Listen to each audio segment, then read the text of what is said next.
Hello everyone, subtle sound of the soul में आप सबका स्वागत है। मेरा नाम है मृणालिनी। चलिए देखते हैं कि आज ईश्वर आपको क्या मैसेज देना चाहते हैं। ये जनरल रीडिंग है, इसमें जो मैसेजेस आपको रेजोनेट करते हैं बस वही लीजिए।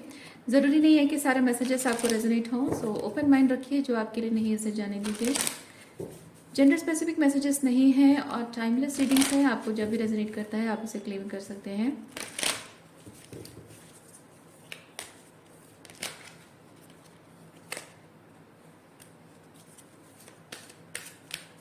रीडिंग का कोई भी पोर्शन अगर आपको समझ में नहीं आता है या फिर आपको लगता है कि आपके लिए नहीं है तो भी कोई बात नहीं, आप मेरा चैनल विजिट कर सकते हैं। उसमें आपको और भी बहुत सारे वीडियोस मिल जाएंगे या फिर आप नए वीडियोस के अपलोड होने का इंतज़ार कर सकते हैं।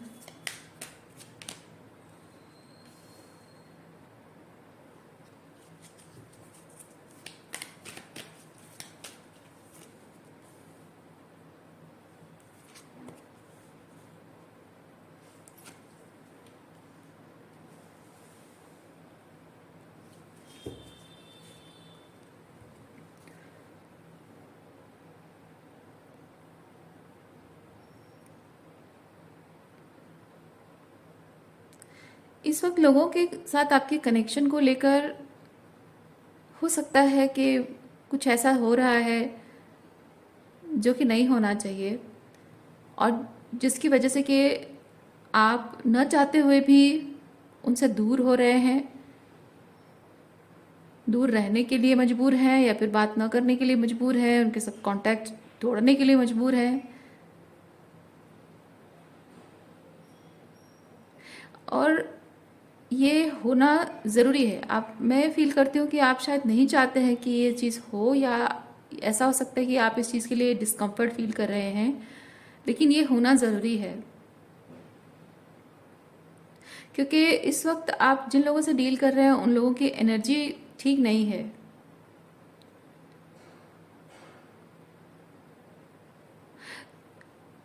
आप शायद चाह रहे हैं कि क्योंकि आप चीज़ों की शायद हायर पर्सपेक्टिव से देख रहे हैं कि हाँ, ये इस पर्सन ऐसे बिहेव कर रहा है बिकॉज उसके रूट कॉज ये है वो है, तो वो अंडरस्टैंडिंग आपके अंदर है, इसीलिए आप उन्हें माफ़ कर पा रहे हैं।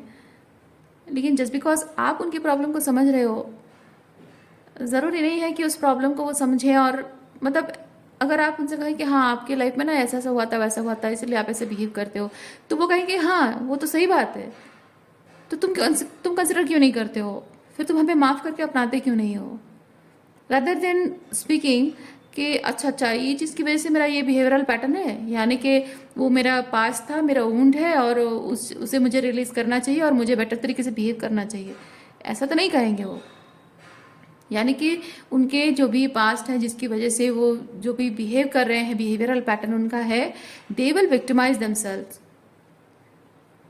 सिर्फ ये आप समझ रहे हैं कि उनका कुछ ऐसा पैटर्न है, ऊन्स है, उसकी वजह से वो ऐसे बिहेव कर रहे हैं तो मैं उन्हें माफ़ कर दूं। ठीक है, आप माफ़ करो, लेकिन जब तक वो इस चीज़ को एक्नॉलेज नहीं करते हैं कि अपने पास्ट की वजह से, अपने ऊन्स की वजह से मैंने तुम्हारे साथ गलत बिहेवियर किया, मैंने अपनी टॉक्सिसिटी को, अपने पास्ट को तुम्हारे ऊपर प्रोजेक्ट किया जो मुझे नहीं करना चाहिए था, मेरे पास्ट की छाया जो है हमारे रिलेशनशिप पर पड़ी है और मैंने उसे होने दिया, rather than working on my self. जब तक वो एक्नॉलेज नहीं करते हैं तब तक आप उनके साथ रिलेशनशिप को और डीपर लेवल पे एक्सपीरियंस नहीं कर सकते हो। और ऐसे में आप उनके साथ भले उनकी प्रॉब्लम समझ रहे हो और उन्हें माफ़ कर रहे हो, उनके साथ रिलेशनशिप को नेक्स्ट लेवल पे ले जाना चाहोगे तो वो सिर्फ अपने आप को विक्टिमाइज करेंगे और आपको साथ ही साथ गिल्ट ट्रिप भी करेंगे कि आप अगर समझ रहे हो प्रॉब्लम तो आप उन्हें माफ़ करके मौका क्यों नहीं देते हो, अपनाते क्यों नहीं हो।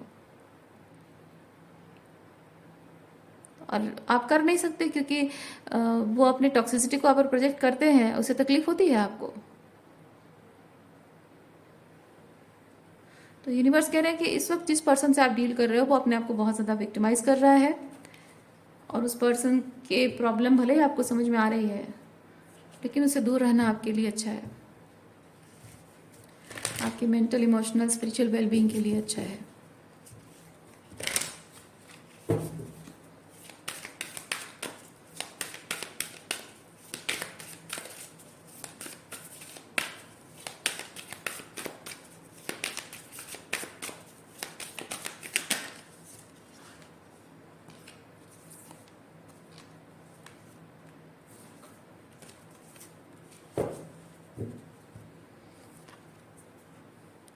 गोइंग फॉरवर्ड, फॉरगिवनेस, देखिए फॉरगिवनेस 2 बार आया है, flexibility,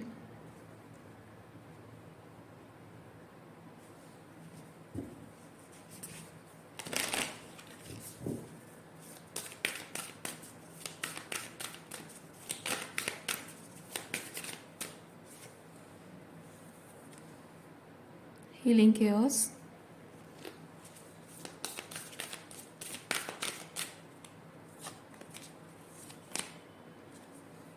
community.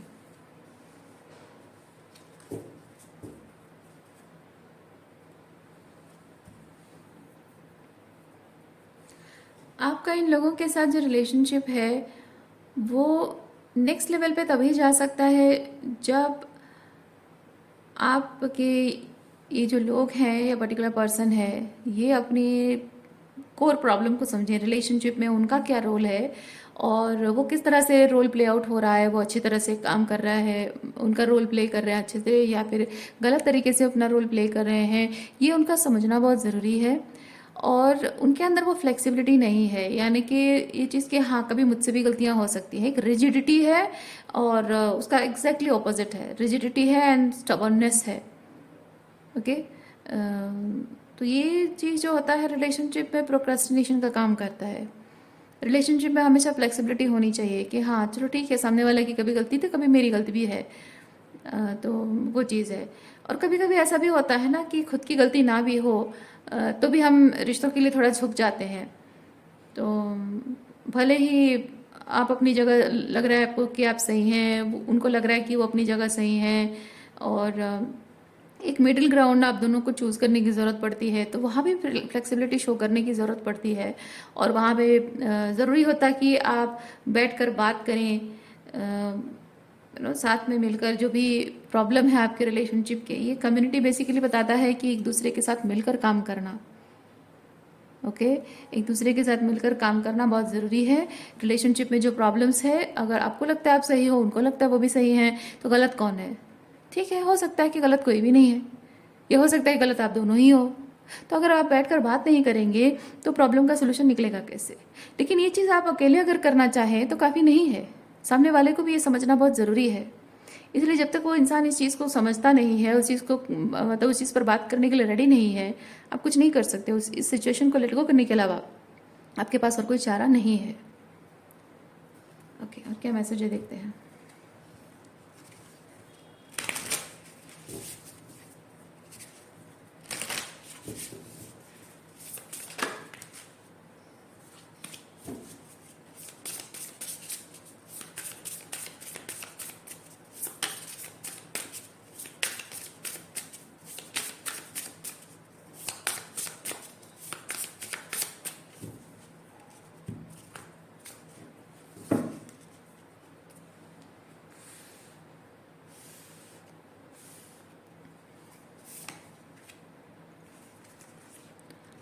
A light grows brighter only by lighting another.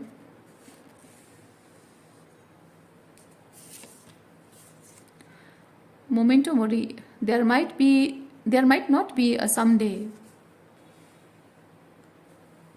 यहाँ प्रोक्रेस्टिनेशन हो रहा है, डिलेड, ये पोस्टपोन किया जा रहा है। यहाँ इस चीज़ के, इस कार्ड के थ्रू मैं चीज़ फील कर रही हूँ।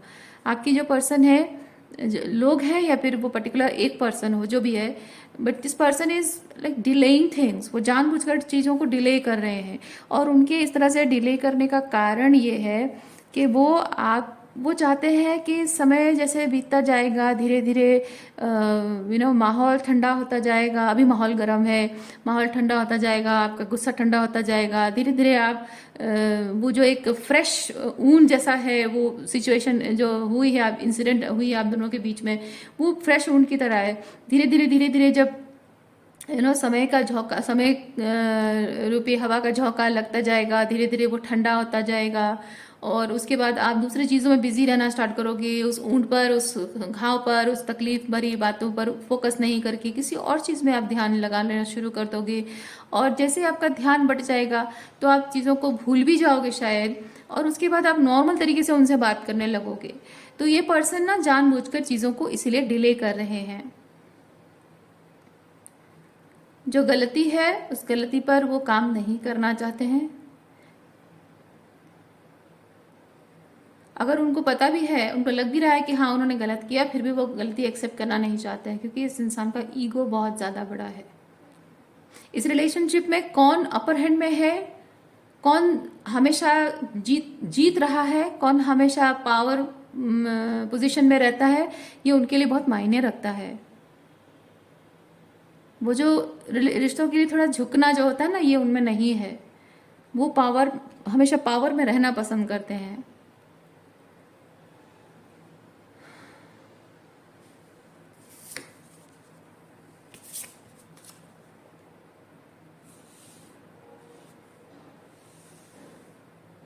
Listen in stillness, you meet your true self. Allow your work to be your art. Right into this reality.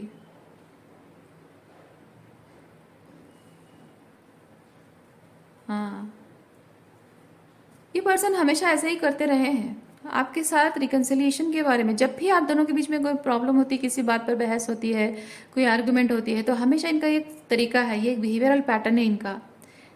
सिर्फ आप ही के साथ नहीं, शायद हर किसी के साथ सही करते हैं। गलती उनकी होती है, जब आपकी गलती होती है उस पर बढ़ चढ़कर बात करते हैं। जब तक उन्हें आप माफ़ी ना मांग लो, जब तक आप झुक ना जाओ, जब तक आप रो रो कर गिड़गिड़ाओ नहीं और रो रो कर थक ना जाओ, या फिर जब तक आपको रुला ना दें, तब तक इनके मन को सुकून नहीं मिलता है। आपको अपनी गलती का एहसास दिलाने के लिए और आपको माफ़ी मांगने पर मजबूर करने के लिए वो अपनी पूरी पावर का इस्तेमाल करते हैं। लेकिन बात जब यहाँ तक आती है कि उनसे गलती हो गई है, अब उन्हें माफ़ी मांगने की ज़रूरत है, वो इमीडिएटली बात पलट देते हैं, दूसरा टॉपिक पे बात करने लग जाते हैं, या फिर इसी तरह से बात को टालना शुरू कर दें। जब आप पूरे पॉइंट पे पहुंच जाते हो कि अब बात टाल नहीं सकते हो, अब एकदम से सामने आ गई, ये बात सामने आ गई, XYZ रीज़न है, XYZ सिचुएशन है, अब क्या बोलना है आपको ना। अब उनके पास बोलने के लिए कुछ है नहीं, बात टालने के लिए कुछ है नहीं, तो चुप रहने के अलावा और कोई चारा नहीं, और चुप रहते हैं और माफ़ी भी नहीं मांगेंगे, आपसे बात भी नहीं करेंगे, मुंह फुला के रहेंगे। और अगर थोड़ी बहुत बातचीत भी हो रही है तो थोड़ा भी वो बातचीत बना के रखेंगे। ऐसा नहीं कि पूरा साइलेंट हो गया और पूरा मुंह देखा तो कि नहीं कुछ नहीं, ऐसा नहीं। थोड़ी थोड़ी हल्की हल्की बातचीत होती रहेगी for the seek of formality, जैसे झगड़ा होने के बाद होता है वैसे थोड़ा बहुत बातचीत करते रहेंगे, ताकि थोड़े आपके साथ कनेक्शन बनी रहे। और धीरे धीरे आप गुस्सा ठंडा होता जाएगा, और फिर उसके बाद आप सब भूल जाओगे, आपको याद ही नहीं रहेगा। उसके बाद जैसे ही आप थोड़े से ओपन होकर बात करोगे, थोड़ी भी इमोशनल वॉल्नरेबिलिटी शो करोगे, वो एकदम से आपके साथ इमोशनल वॉल्नरेबल हो जाएंगे। इमोशनल वॉल्नरेबिलिटी उसे नहीं कहेंगे, उसे कहेंगे कि आपके साथ थोड़ा कंफर्टेबल हो जाएंगे। और ये पर्सन यही चाहते हैं, इनका एक बिहेवियरल पैटर्न है। कम्युनिकेशन नाम का जो चीज़ है ना, वो करने से बहुत डरते हैं, ये ओपन कम्युनिकेशन से बहुत डरते हैं, क्योंकि इनको लगता है कि ओपन कम्युनिकेशन अगर हो गया, मेरी सारी सच्चाई बाहर आ जाएगी और मेरी गलतियां बाहर आएंगी, तो मैं वीक दिखने लगूंगा, माफ़ी मांगूंगा तो वीक दिखने लगूंगा या लगूंगी, जो भी है, जेंडर स्विच कर सकते हैं। इसलिए पर्सन आपको अवॉइड कर रहे हैं इस वक्त अगर आप नो कांटेक्ट में हैं, बातचीत नहीं हो रही है, तो उसका कारण ये है। और अगर बातचीत हो भी रही है लेकिन वो टॉपिक पर बात नहीं करना चाह रहे हैं, अवॉइड कर रहे हैं, तो उसका कारण वही है। ठीक ठाक नॉर्मल, मतलब ऐसे ही जितना ज़रूरी है उतना बातचीत कर रहे हैं।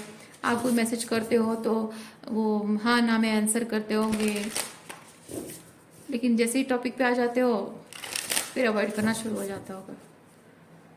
और अगर ये चीज़ वो नोटिस अगर कर रहे हैं, ऑब्जर्व कर रहे हैं इस चीज़ को, कि आप बात जो शुरुआत करते हो उसी टॉपिक पे बात करने के लिए बात शुरुआत करते हो, उन्हें अगर ये समझ में आ गया है और उस टॉपिक के अलावा किसी और चीज़ पर बात करना ही नहीं चाहते हो, तो हो सकता है कि जब आप मैसेज करते हो उसका रिप्लाई ही नहीं करते होंगे।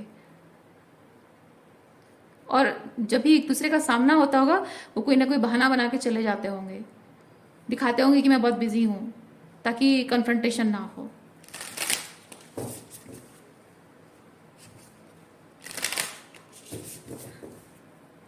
ताकि आपको अपनी बात रखने का, अपनी बात बोलने का कोई मौका ही ना मिले। बड़ा ही चालाक बदमाश इंसान है, बच के रहना है आपको इस इंसान से। आप देख रहे हैं, आपको बोला जा रहा है, अपने हायर सेल्फ की बात सुनिए, आप अपने इंट्यूशन की बात सुनिए।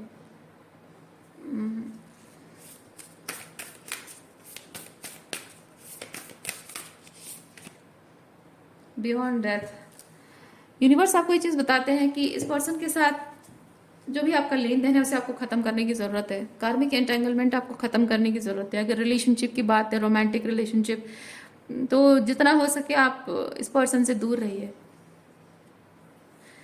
एंड करना पॉसिबल हो पा रहा है तो एंड करिए। अगर एंड करना पॉसिबल नहीं हो पा रहा है तो देखिए, मैं यहाँ पे कोई चीज़ के लिए आपको, मैं होती कौन हूँ कुछ कहने वाली, पर यूनिवर्स आपको चीज़ कह रहे हैं कि there is need to end things. Okay, अभी आपके हाथ में है। इस सिचुएशन में कैसे आप डेथ प्रोसेस को कैसे अपनाओगे, कैसे लाओगे, वो आपके हाथ में है। लेकिन ये कार्ड जब आता है उसका मतलब जाहिर सी बात है कि आप एक ट्रांसफॉर्मेशन से गुजर रहे हो। समथिंग नीड्स टू एंड, चीज़ें बदलना चाहिए, चीज़ें ख़त्म होने की ज़रूरत है, लेकिन मूव ऑन करने की ज़रूरत है। लेकिन आप डरते हो, डरते हो, डेथ प्रोसेस से डर रहे हो आप।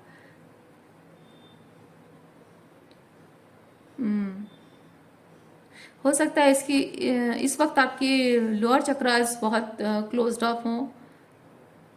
आपका जो मूलाधार, स्वादिष्ठाना और जो मणिपुरा चक्र है, शायद इस वक्त थोड़ा सा ब्लॉकेज उसमें हो, इसी की वजह से है।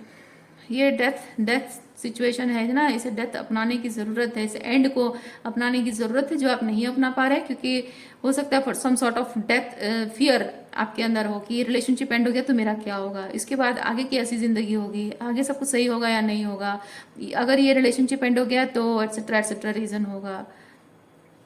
तो वही वही डर है, उसकी वजह से आप एंड नहीं कर पा रहे हो।